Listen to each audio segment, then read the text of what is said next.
Hello friends, welcome to Vijithyaks. இன்றைக்கி நம்ம பார்க்க போகிறது செம்பருத்தி டீ.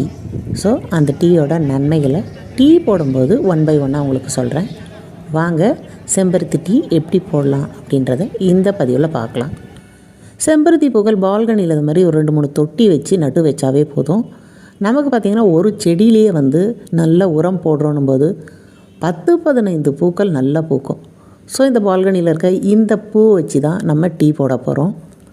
நிறைய மருத்துவ குணங்கள் கொண்ட இந்த செம்பருத்தி பூ ஃப்ரெஷ்ஷாக அப்படியே பறித்து ஒரு 2 பூவிலேருந்து 10 இதழ்கள் மாதிரி ஒரு 100 ml தண்ணியில் போட்டு கொதிக்க வச்சு டெய்லி குடிக்கிறோன்னும் போது பெண்களுக்கு நல்ல ஒரு அருமருந்து, இரத்த சோகை போக்கக்கூடியது. ரொம்ப சில பேருக்கு பார்த்திங்கன்னா உஷ்ணம் ஆகிடும். அடுத்தது பாத்ரூம் போகிறாங்க, எரிச்சலாக இருக்குது. டிரைவர்ஸ் பார்த்திங்கன்னா தொடர்ந்து வண்டியில் உட்காந்துட்டே ஓட்டிகிட்ருக்காங்கன்னும் போது அவங்களுக்கெல்லாம் உடல் சூடு பார்த்திங்கன்னா அதிகமாகும். இந்த மாதிரி இருக்கவங்களாம் டெய்லியே பவுடராக கிடைக்கும்போது அதை தண்ணியில் கொதிக்க வச்சு குடிக்கிறது ரொம்பவே சிறப்பானது. ஸோ இன்றைக்கி நான் பார்த்திங்கன்னா இந்த செம்பருத்தி டீயை சிம்பிளாக வீட்டில் எப்படி போடலாம் அதை தான் இன்றைக்கி நம்ம பார்க்க போகிறோம்.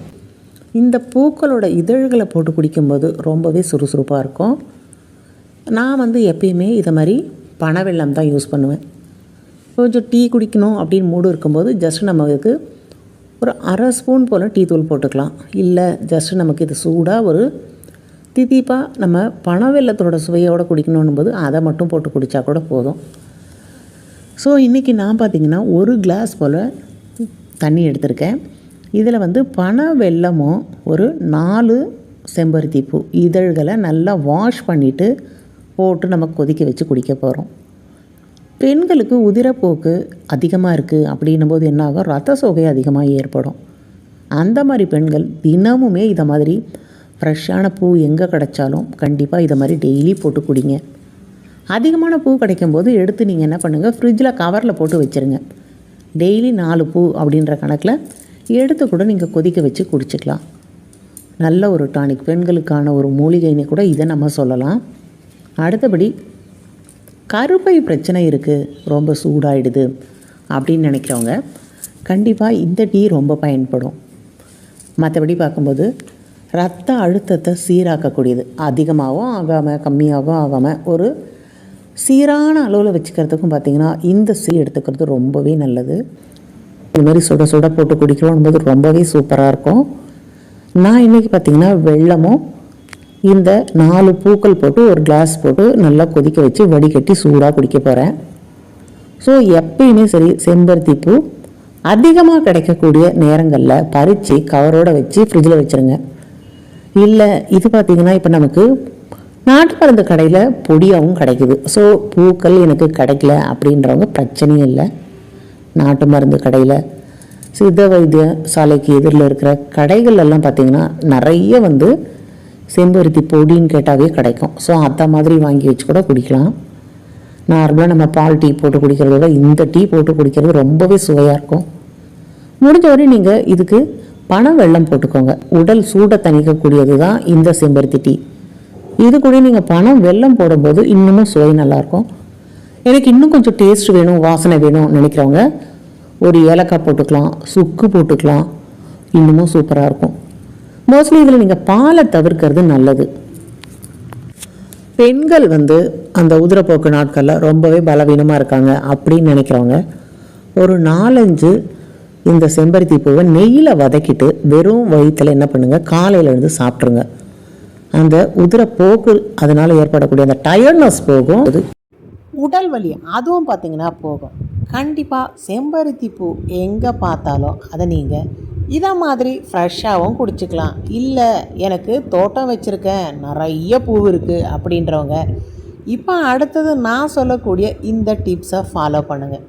ஜஸ்ட் ஒரு 4 தொட்டி வச்சுட்டு நம்ம பால்கனியில் வச்சாலே பார்த்திங்கன்னா நிறைய பூ கிடைக்கும். இதை நம்ம நிறைய கிடைக்கிற டைமில் அந்த மேலே இருக்க பாருங்கள் மகரந்தம், அந்த ஒரு காம்பு மாதிரி மகரந்தம் இருக்கும், அதையும் அடியில் இருக்க அந்த பச்சை இதை எடுத்துகிட்டு ஒவ்வொரு இதழாக பிச்சு இதை மாதிரி நல்லா நிழலில் காய வைக்கணும்.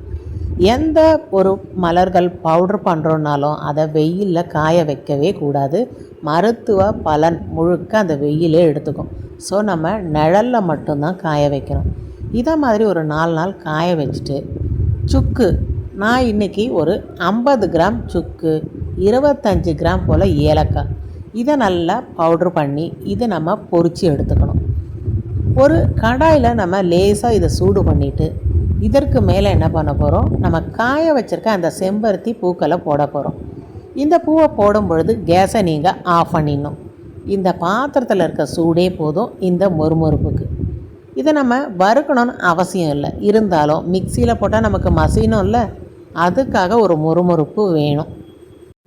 அதுக்காக மட்டும்தான் இப்போ நம்ம வறுக்கிறோம். இப்போ நான் பூ போட்ட உடனே கேஸை பார்த்திங்கன்னா ஆஃப் பண்ணிட்டேன்.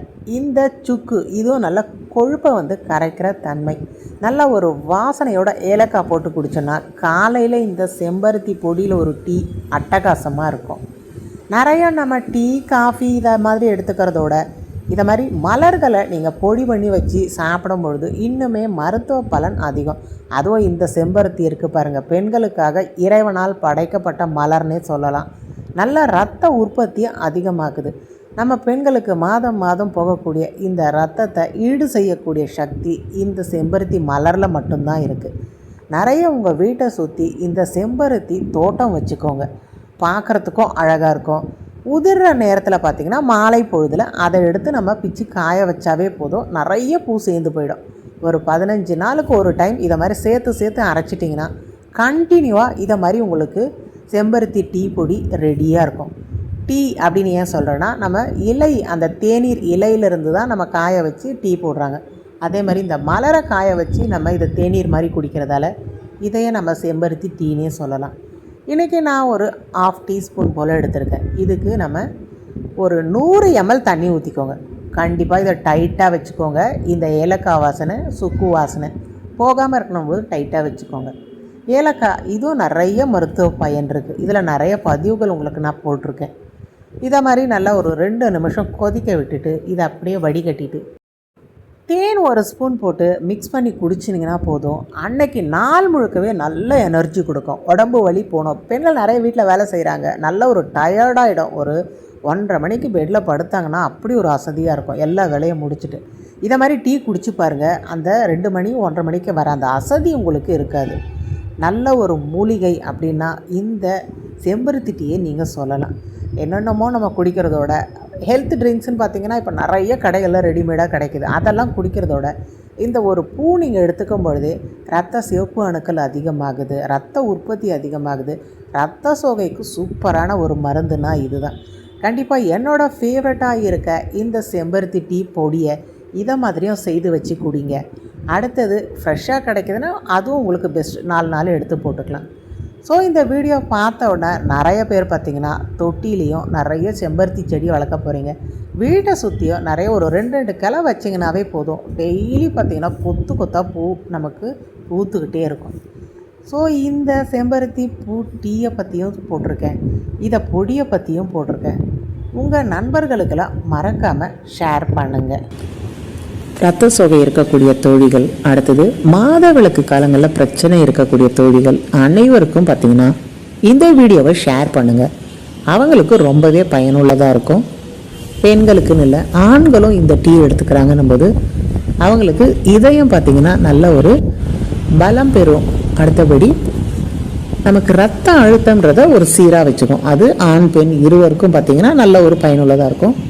முக்கியமாக இந்த மலர் பெண்களுக்காகவே பூத்த மலர் அப்படின்னு சொன்னால் கண்டிப்பாக பார்த்திங்கன்னா அது கரெக்டான ஒரு வேர்டு தான். தாமரையும் பார்த்திங்கன்னா இதே மாதிரி எடுத்துக்கிறது ரொம்பவே சிறப்பு. நாளைக்கு பார்த்திங்கன்னா வேப்பம்பூ இதை மாதிரி உதிர்ற பூவெல்லாம் எடுத்து நல்லா நிழலில் காய வச்சுட்டு வத்த குழம்பு வச்சோன்னா சூப்பராக இருக்கும் அந்த வத்த குழம்பு. ஸோ அப்படியே வேப்பம்பூ வத்த குழம்பு வைக்கிறது எப்படி, அந்த வேப்பம்பூவில் இருக்க சத்துக்கள் என்ன, அதையும் அடுத்த பதிவில் பார்க்கணும் போது மறக்காமல் விஜிடிஆக்ஸ் சேனலை சப்ஸ்கிரைப் பண்ணி வச்சுக்கோங்க. ஒவ்வொரு பூக்கள்லேயும் ஒவ்வொரு நன்மை இருக்குது. அதை மாதிரி இந்த வேப்பம்பூலேயும் நிறைய நன்மைகள் இருக்குது. ரசம் வைக்கலாம், துவையல் அரைக்கலாம், அடுத்தபடி வத்த குழம்பு வைக்கலாம், எல்லாமே சூப்பராக இருக்கும். ஸோ நீங்கள் சப்ஸ்கிரைப் பண்ணி வச்சுக்கும்போது இந்த வேப்பம்பூ நன்மைகள், இதில் என்ன வித்தியாசமான டிஷ்ஷு செய்யலான்றதை அடுத்த பதிவில் பார்க்கலாம். பாய்.